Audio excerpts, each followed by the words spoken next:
Ruth Croft, it's great to have you back on the Singletrack podcast. How are you doing today? I'm doing well. Thanks for having me. I'm excited to get into it. I have so many questions for you. I was sort of poking around on social media and the rest of the rest of the internet, I should say, looking for news on your training. And I think maybe a lot of what I want to cover with you focuses on sort of like the last 1 to 3% of performance gains for a race like UTMB, which I know is small, but I think for an athlete like yourself and what you want to accomplish at this race, I think it's critical. It's a difference maker, so it's interesting. The first question I have for you, from what I gather, and this is new to me, you have a really sophisticated team around you to get you ready for and to execute these races. By my count, you've got a running coach, strength coach, naturopath, which is fascinating, a massage therapist, an energy healer. How long have you had this in-depth a team around you for, and how much of a difference has it made? I'd say I've kind of like accumulated it over the years, and I think a big part of it comes from when I'm not running, I'm studying naturopathy, and so naturopathy is essentially holistic health, and I like to kind of bring that same approach to ultra running because at the end of the day, it's not just about running. There's a lot of different aspects that are involved, and so yeah, I suppose those aspects aren't just helping me with running; they're helping me with like everyday life as well. Do you feel like, and again, just based on like conversations you've had with other runners in the sport, do you feel like the team that you have around you, is that a unique setup, or do you find that more and more athletes are building a similar model? I think it's definitely shifting, especially in this like last 1 to 2 years. I think there's a lot more athletes who are probably using mental coaches. I know with Terrex this year, they just hired a sports psychologist. And I think that's the case with other teams as well. Like, I think their teams are realizing that, yeah, it is not just running and that you need more support, whether it comes from a mental coach or nutritionist or anything like that. I read that you made a coaching change recently. Is it Scott Johnston? Yeah, I did. I changed in February this year. Yep. Okay. Very good. I think, and maybe this is philosophical, but just given that, you've competed at a high level in the sport for a long time, you've had a lot of success. How do you know when it's time to make a change, and what has been the difference for you in this new relationship? Yeah, it was a really hard decision to make. I'd been with Jono for 8 years. It was 8 years. And he's been great. He's been amazing. He's helped me, yeah, become the runner that I am today. And we had a really, like, he was just a friend. So it went beyond just being a running coach. So it was a really, really hard decision to make. But I think I was just at that point in my career where I needed a change. I needed to just keep things kind of fresh. And so that's why I kind of looked at Scott. And for me, I chose Scott because I was really impressed with how like Tom had done at UTMB. Yeah. And so I feel like I also come from quite a running background, and I didn't grow up necessarily in the mountains. And so I was looking for someone who could get me really mountain strong. And so, yeah, that was one of the reasons why I chose Scott. This episode is brought to you by Oladance, wireless Bluetooth headphones, which deliver 19 hours of battery life, superior sound, the ability to safely hear your surroundings, and an open ear design so you don't get that achy feeling from wearing them for a long time. I've used these for the last 10 months of training and racing, and if you're curious, head over to oladance.com/ST and use code ST at checkout for $30 off their OWS2 headphones. Also, thanks to Pillar Performance. Pillar, spelled Pillar, is a sports micronutrition company that I was introduced to after having Sam Parsons from Tin Man Elite on the show a while back. I have been using their pineapple coconut flavored triple magnesium product, which delivers high potency magnesium glycinate for better sleep and added recovery during my training blocks. If you'd like to try Pillar today and you're an American-based listener, head over to thefeed.com/pillar and use code Singletrack in all caps for 15% off your order. For international listeners, that same code with that same discount will work on pillarperformance.shop. Finally, thanks to Kodiak Cakes, makers of my favorite pancakes. Their mixes aren't just delicious, they're also 100% whole grain and packed with 14 grams of protein per serving to immediately help with that recovery process. So if you want to try them yourself, head over to their website, get a few boxes of the mix, and use code Singletrack15 at checkout for 15% off your next order. I do want to talk about sort of that, having that background and then trying to adjust it to a race like UTMB in a minute. But I want to bring up another quote that you referenced in a recent Trail Runner Mag article. There's this Paul Lind quote: "There's only a finite amount of times you can go to the well like this," and I find that fascinating. And I think what I was hoping to ask you here is, do you generally believe that career spans in this sport are measured more by the amount of races you do than, say, like your actual age and where you are in relation to like your biological peak and all that kind of stuff? Oh, totally. Like I know our sport's young, but I think if you look back, there's been enough athletes who have raced, a considerable amount of ultras in a short period of time. And then 2 to 3 years later, if that, even less, you don't hear from them.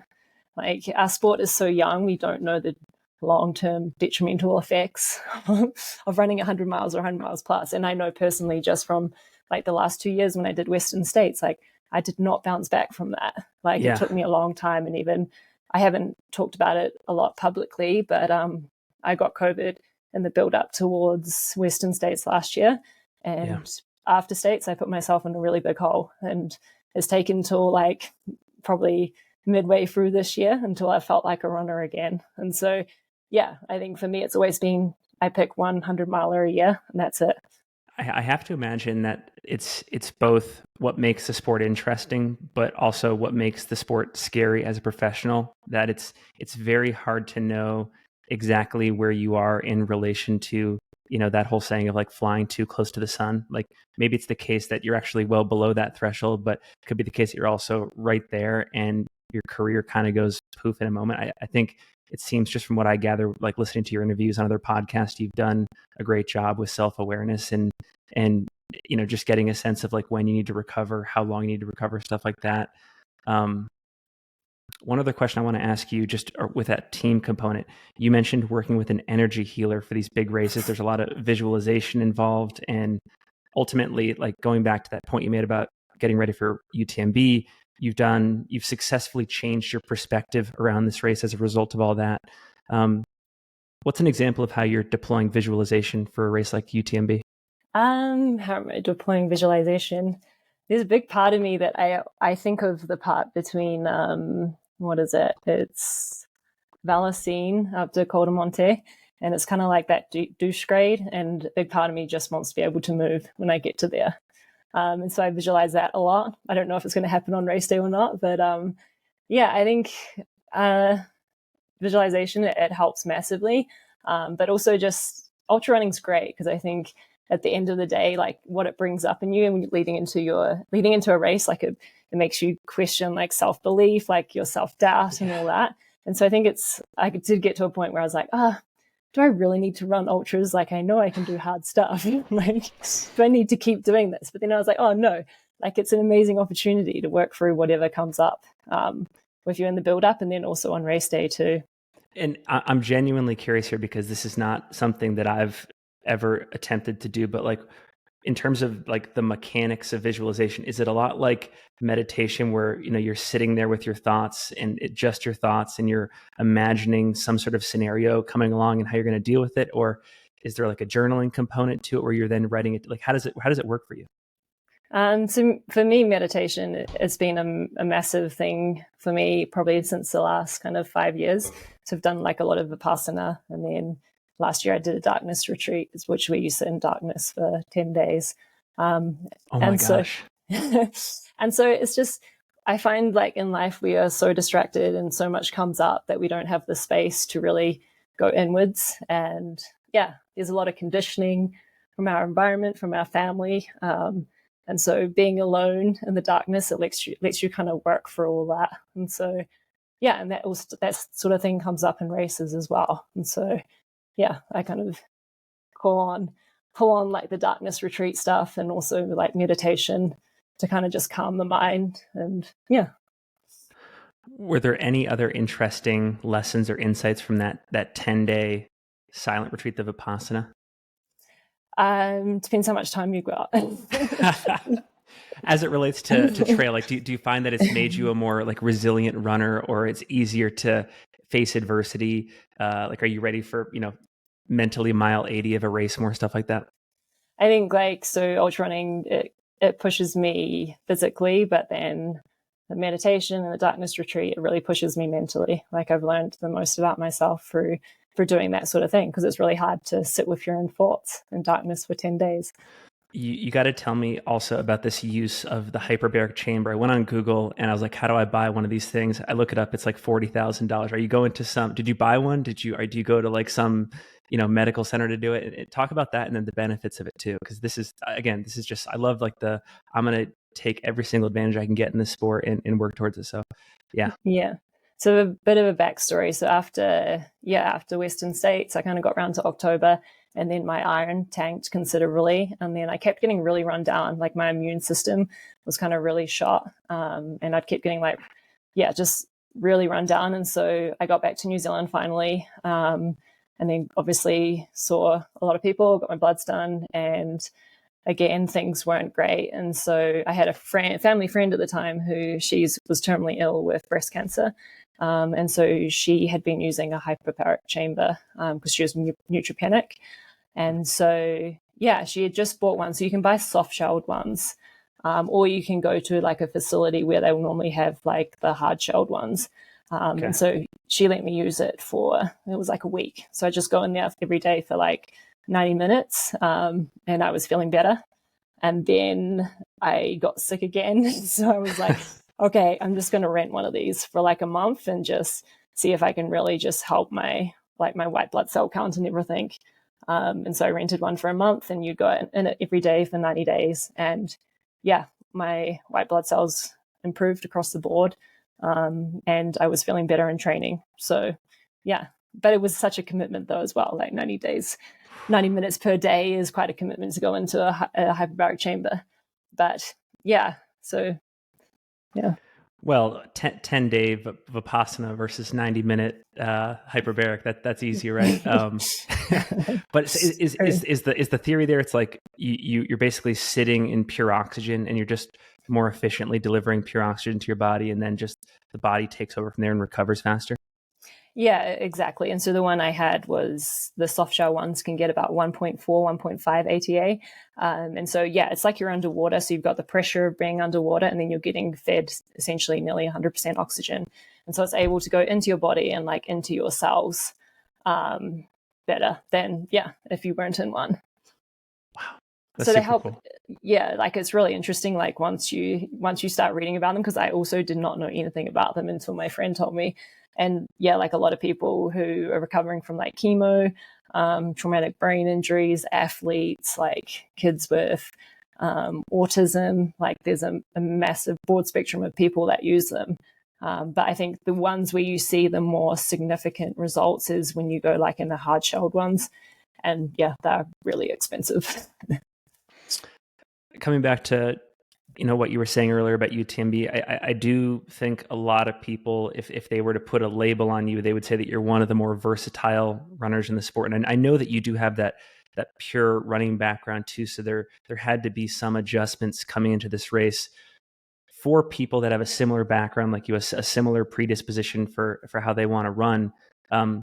What have you learned in terms of like transitioning to the demands of this mountain 100-miler that you can give advice on?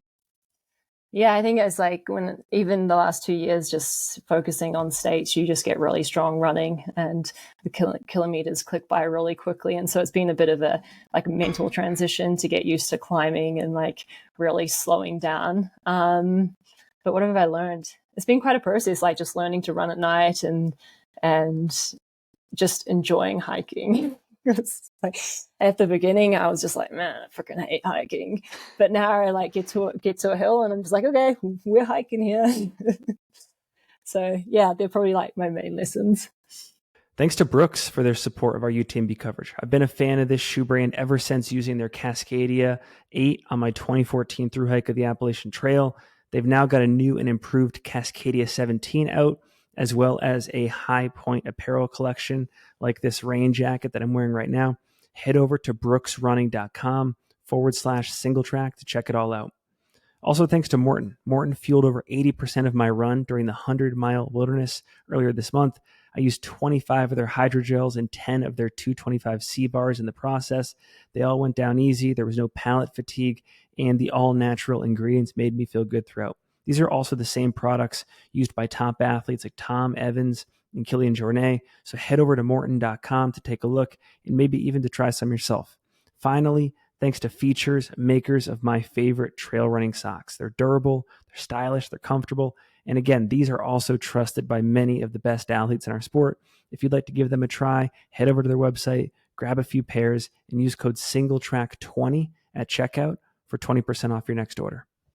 Coming back to really leaving no stone unturned and being extremely detail oriented about this sport, one thing I want to ask you is, do you feel like that part of it, the logistics of it, being dialed on everything, being really in the details about the course, all that kind of stuff, do you believe that that stuff can be outsourced fully to a team? Or do you still think at the end of the day, again, with the context that I'm asking this for athletes that want to be at your level, do you think it's also on the athlete, it's the athlete's responsibility to be as interested in, as on top of all of those details to be successful? Oh, totally. At the end of the day, you're the one doing it. You've got to be motivated by all this and to find those gains wherever you can. But I think there are becoming more and more resources where you can get external help for that sort of thing, especially pacing and nutrition and all that. So if you had to put an approximate percentage on it in terms of to win UTMB, it's going to be 90% fitness and what you did in training versus 10% logistics and dialing in aid stations and stuff. What would you put that percentage at for the latter, for the logistics and stuff like that? At your level. I have no idea. I wouldn't know how to put a number on that. Yeah. This is just as much as it's logistics and physical, it's the mental is such a massive component as well. And for me, it's still going into a massive unknown. When you compare something like Western States to UTMB, well, you can't compare. And I have no idea how my body's gonna handle that sort of course and for that period of time as well. Last question I have for you, and I know we haven't talked much about the actual execution of the race. I just had too many other things to ask you, but when you think about how the race is going to play out, maybe the first half of the race, is your goal to be one of the leaders regardless of how things are playing out? Do you want to go and be there either leading or running with people like Courtney? How are you thinking about that whole early part of the race? It's me versus the course. It's not me versus Courtney or me versus any of the other women. It's me executing my plan as best as I can.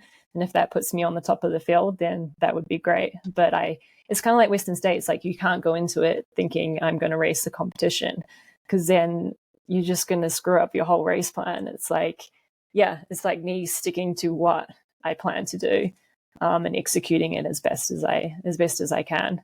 And then maybe we get round to Velocine and if I can still move and there's women around me, then I'll be trying to race, of course. But as I said, I won't be focusing on what other women are doing. I'll have my awesome. time goals to hit certain aid stations and be trying to stick to that. Awesome. Well, Ruth, thank you so much for your time here today. Excited to chat. Excited to see your race unfold later this month. We'll make sure to link to all of your social media in the show notes. Any final thoughts or comments, advice that you want to leave listeners and viewers with before we go? No, I want to say thank you to you. Thanks for doing your homework and doing some research, because I appreciate it when you can ask some different questions. I'm a nerd. I love this stuff. Yeah. No, but for me, it makes it more interesting to talk about other things than just running too.